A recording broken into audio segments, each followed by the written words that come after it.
Paper फुटीचा कायदा याच अधिवेशनामध्ये आणणार आहोत असं उपमुख्यमंत्री देवेंद्र फडणवीस यांनी आज जाहीर केलेलं आहे। गट क च्या जागाही आता टप्प्याटप्प्याने एमपीएससी द्वारे भरल्या जातील अशी घोषणा देखील फडणवीसांनी विधानसभेत केलेली आहे। राज्यामध्ये कोणत्याही घोटाळ्याविना 77,000 पदभरती झाल्याची माहिती त्यांनी सभागृहात प्रश्नोत्तराच्या तासादरम्यान दिली आहे। पेपर फुटीने पास होणाऱ्यांची संख्या वाढल्याचा गंभीर आरोप काँग्रेस नेते बाळासाहेब थोरात यांनी आज विधानसभेत केलेला होता, त्यावर फडणवीसांनी प्रत्युत्तर दिलंय। जेव्हा पहिला मुलगा लॉग इन होतो तो लॉग इन झाल्यानंतर पेपर सगळ्यांना उपलब्ध आहे, म्हणजे सगळ्या लोकांना। समजा कर्मचाऱ्यांनी काही संगनमत केलं असेल तर त्या तासभरामध्ये तो कोणाला तरी बाहेर ठेवून वगैरे असं काही करू शकतो।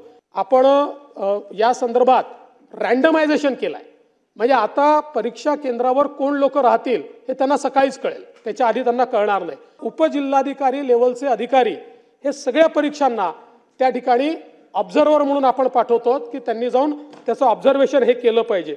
गट क च्या ज्या जागा आहेत, या गट क च्या जागाही टप्प्याटप्प्याने पुढच्या 6 महिन्यामध्ये या सगळ्या जागा गट क च्या याही आपण एमपीएससी कडे वर्ग करतोय।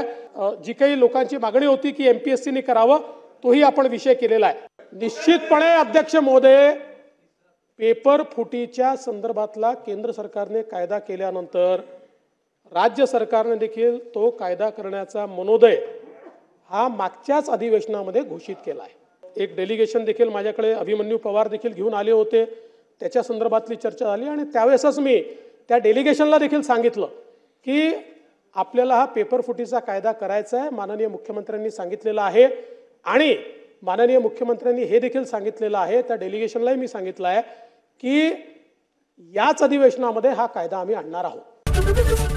एबीपी माझा, उघडा डोळे बघा नीट।